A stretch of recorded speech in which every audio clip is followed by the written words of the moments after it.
बिस्मिल्लाहिर्रहमानिर्रहीम। आज हम इनिशियल वैल्यू प्रॉब्लम पढ़ेंगे टॉपिक 2.1। ये हमारे पास एक डिफरेंशियल इक्वेशन है dy by d x is equal to f of x Y.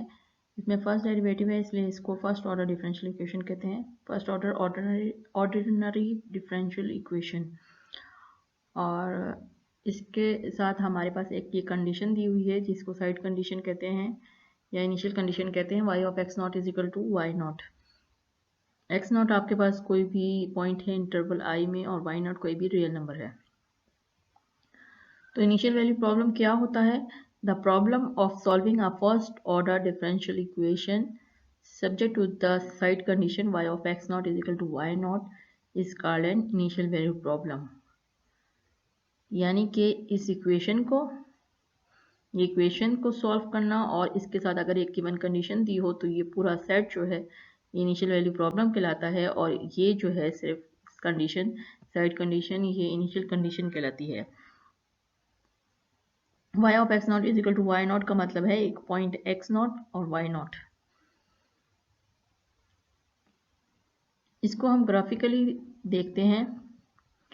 Graphically हम ये कहना चाहते हैं कि अगर हमारे पास एक डिफरेंशियल इक्वेशन के मैनी सॉल्यूशंस हैं तो हम उस सॉल्यूशन में इंटरेस्टेड हैं या इनिशियल वैल्यू प्रॉब्लम का सॉल्यूशन वो होगा जो कि एक इंटरवल में होगा आई में एक्स नॉट और एक पॉइंट आपको गिवन है एक्स नॉट वाई नॉट जो कि इनिशियल कंडीशन है। तो वो फंक्शन जो कि इस पॉइंट से पास हो रहा वो इस इनिशियल वैल्यू प्रॉब्लम का सॉल्यूशन होगा। ये बाकी जो लाइनें लगी हैं ये सॉल्यूशन उसी सॉल्यूशन के डिफरेंशियल इक्वेशन है, लेकिन वो सॉल्यूशन जो कि इस पॉइंट से पास हो रहा वो ये ब्लू लाइन से शो हो रहा है। अब सॉल्यूशन क्या एग्जिस्ट करेगा कि नहीं करेगा और अगर करेगा तो यूनिक होगा कि नहीं होगा, उसके लिए थ्योरम है existence of a unique solution. Let R be a rectangular region. ये हमारे पास ये जो ब्लू कलर में शो हो रहा है ये एक रेक्टेंगुलर रीजन है, इसका नाम आर है। In the x y plane defined by a is less than equal to x is less than equal to b. X जो है ए से बी तक है और c is less than equal to a, c is less than equal to y is less than equal to d. Y जो है वो c से डी तक है। ये रेक्टेंगुलर रीजन की साइड्स हैं। That contains the point x not y not. ये हमारी initial condition in its interior. ये इनिशियल कंडीशन जो है इस रेक्टेंगुलर रीजन के इनसाइड होगा। अगर if f of x y, ये जो हमारे पास डिफरेंशियल इक्वेशन होती है d y by d x is equal to f of x y, ये हमारे पास अगर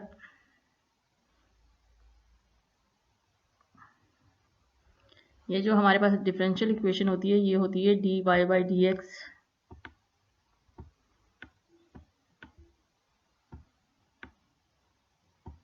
is equal to f of x y, first order differential equation. F of x y क्या है? एफ ऑफ एक्स वाई जो है कोई भी function है जिसमें एक्स और वाई इन्वॉल्व हो। तो ये हमारे पास फर्स्ट ऑर्डर ODE है। तो इसकी बात हो रही है कि ये फंक्शन और इसका partial derivative with respect to y, इसका partial derivative with respect to y अगर कॉन्टिन्यूस हो इस रेक्टेंगुलर रीजन आर में, then there exists some interval I naught contained in ये I naught है contained in the interval a b। और I naught किस तरह का इंटरवल है कि x naught I naught का मिड पॉइंट है और ये जो एंड है ये x naught माइनस h है और ये जो है x naught प्लस h है।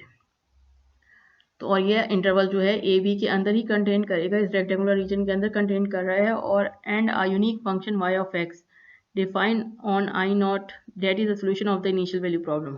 तो ये थ्योरम हमें क्या कहता है कि अगर हमारे पास एक रेक्टेंगुलर रीजन हो और उसके अंदर एक पॉइंट इनिशियल कंडीशन हमारे पास हो x नॉट y नॉट,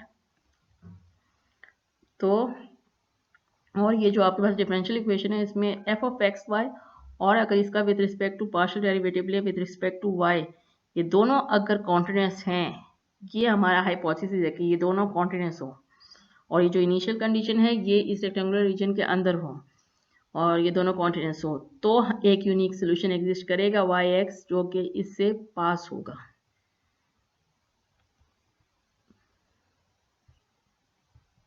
अब इम्पॉर्टेंट रिमार्क है कि अगर तो ये दोनों कॉन्टिन्यूस होंगे तो सोल्यूशन एग्जिस्ट करेगा और यूनिक होगा, लेकिन अगर इन दोनों में से एक भी कंडीशन सेटिस्फाई नहीं हुई, f of x y continuous ना हुआ या partial f over partial y continuous ना हुआ या तो ये दोनों ही कॉन्टिन्यूस ना हुए, तब ये थ्योरम कुछ नहीं कहता, क्योंकि हाइपोथेसिस होल्ड नहीं कर रहा, तो फिर आगे ये अप्लाई नहीं होता। मतलब फिर उस इनिशियल वैल्यू प्रॉब्लम का क्या होगा, उसका कोई भी हो सकता है, उसका कोई सोल्यूशन एग्जिस्ट ना करे, हो सकता है उसका एक सोल्यूशन एग्जिस्ट कर जाए और हो सकता है मैनी सोल्यूशन एग्जिस्ट कर जाए। तो जब तक हाइपोथेसिस सेटिस्फाई नहीं होगा तो हम इस पर थ्योरम अप्लाई नहीं कर सकते। अब हमारे पास ये कुछ प्रॉब्लम्स है। प्रॉब्लम नंबर 159, ये थर्ड एडिशन की बुक से क्वेश्चन है। तो ये आपको डिफरेंट यहाँ पे आपको बताया हुआ है d y by d x is equal to y 2/3, तो y 2/3 f of x y है। यहाँ पे भी क्लियर है d y by d x is equal to x cube और एक्स क्यूब कॉस वाई, तो x cube cos y f of x y है। इसमें आपके पास वाई प्राइम गिवन है, तो वाई प्राइम भी डी, क्योंकि वाई और एक्स का फंक्शन है तो ये d y by d x ही होता है। तो हम क्वेश्चन नंबर 5 कर लेते हैं। इधर से हमने वाई प्राइम निकाल लिया, एक वाई प्राइम को एक साइड पे कर लिया और बाकी फंक्शन को एक साइड पे कर लिया, तो ये असल में d y by d x equal to f of x y बन गया। यानी कि मेरा एफ ऑफ एक्स वाई जो है इस क्वेश्चन का वो है x square over 4 minus y square. अभी आप देख सकते हैं ये एक्स और वाई का रैशनल फंक्शन है, तो रैशनल फंक्शन हर जगह कॉन्टिन्यूस होते हैं सवाए उस पॉइंट पे जहाँ पे डिनोमिनेटर जीरो हो रहा हो। डिनोमिनेटर है आपका 4 माइनस वाई स्क्वायर, जहाँ पे ये जीरो हो रहा है वो उसको सॉल्व करें तो y equal to plus minus 2 आता है। तो इसका मतलब है कि प्लस माइनस 2 के अलावा बाकी हर जगह y equal to plus minus 2 के अलावा बाकी हर जगह कॉन्टिन्यूस है। फिर हम अगर इसका पार्शियल डेरिवेटिव ले लें विद रिस्पेक्ट टू वाई, तो एक्स स्क्वायर यहाँ पे कोफिशिएंट होगा, तो एक्स स्क्वायर वैसे ही रहेगा। और अगर मैं 4 माइनस वाई स्क्वायर को ऊपर ले जाऊँ तो ये 4 minus y square whole raised to power -1 हो जाएगा।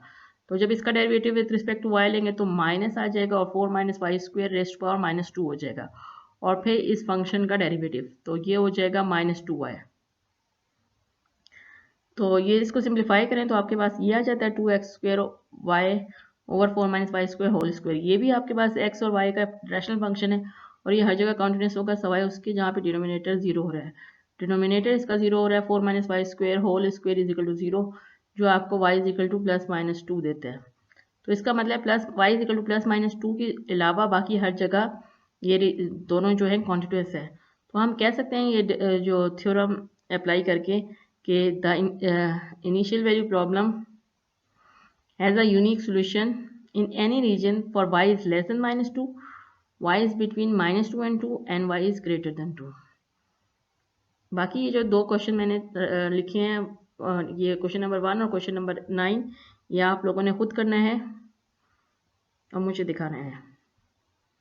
नेक्स्ट हम प्रॉब्लम में जाते हैं, problem number 19। Determine whether theorem 1.2.1 guarantees that the differential equation y prime is equal to square root of y square minus 9 possesses a unique solution through the given point 2 minus 3। ये आपको initial value problem दी गई है, differential equation दिया हुआ है, एक initial condition दिया और आपसे पूछा जा रहा है कि जो थ्योरम है एग्जिस्टेंस ऑफ यूनिक सोल्यूशन, क्या ये गारंटी करता है कि इस पॉइंट पे यूनिक सोल्यूशन होगा। तो हम पहले हाइपोथेसिस चेक करते हैं कि हाइपोथेसिस अप्लाई होते कि नहीं होते। इस डिफरेंशियल इक्वेशन को मैं ये डिफरेंशियल इक्वेशन आपको गिवन है y prime is equal to, तो यहाँ पे एफ ऑफ एक्स वाई होता है, तो इसका मतलब है एफ ऑफ एक्स वाई जो है आपके पास वाई स्क्वायर माइनस 9 है अंडर रूट। अब इसको इसका पार्शियल डेरिवेटिव भी ले लेते हैं साथ। पार्शियल डेरिवेटिव मैंने लिया तो 1/2 आ गया, y square minus 9 raised power 1/2 -1 और फिर वाई स्क्वायर माइनस 9 का डेरिवेटिव आपके पास 2y आ गया। तो इनको सिंप्लीफाई करेंगे तो आपके पास ये आ जाएगा। अब हमने देखना है कि ये दोनों फंक्शन कॉन्टिन्यूस कहाँ पे होते हैं। पहला फंक्शन जो है आपको पता है स्क्वायर रूट के अंदर नेगेटिव वैल्यू नहीं आ सकती, तो पहला फंक्शन तब कॉन्टिन्यूस होगा जब y square minus 9 is greater than equal to 0 होगा, और जो दूसरा फंक्शन है वो तब कॉन्टिन्यूस होगा जब y square minus 9 is greater than 0 होगा। यहाँ ग्रेटर देन 0 मैंने इसलिए लिखा क्योंकि डिनोमिनेटर में आ रहा है, तो इसको 0 नहीं होना, तो y square minus 9 is greater than 0 पे ये दोनों फंक्शन कॉन्टिन्यूस होंगे। अब अगर मैं 9 को दूसरी साइड पे ले जाऊँ तो मेरे पास हो जाएगा y square is greater than 0। अब मैं दोनों साइड पे स्क्वायर रूट लगा दूँ अगर, तो यहाँ ये वाई स्क्वायर रूट बराबर हो जाएगा एब्सोल्यूट ऑफ वाई के, और 9 का स्क्वायर रूट आपके पास आ जाएगा 3, तो absolute of y is greater than 3 जो कि इक्वल होता है वाई इज लेस देन -3 और वाई इज ग्रेटर देन 3। तो जो थ्योरम 1.2.1 है ये गारंटी करता है कि ये इस रीजन पे ये दोनों कॉन्टिन्यूस हैं। तो इसलिए थ्योरम गारंटी करता है कि इस इनिशियल वैल्यू प्रॉब्लम का यूनिक सोल्यूशन एग्जिस्ट करेगा अगर y लेस देन -3 हो या y ग्रेटर देन 3 हो। अभी जो पॉइंट है हमारा 2 - 3, ये जो है इसमें इनमें नहीं आता ना, y यहाँ पे y -3 है, लेस देन -3 नहीं है। तो इस वजह से ये पॉइंट जो है हमारे रेक्टेंगुलर रीजन से आउटसाइड है, तो इस पे थ्योरम नहीं अप्लाई होता क्योंकि हमारा हाइपोथेसिस यहाँ पे नहीं, इस पॉइंट पे हाइपोथेसिस ट्रू नहीं होता। तो इसलिए जो थ्योरम है it does not guarantee a unique solution.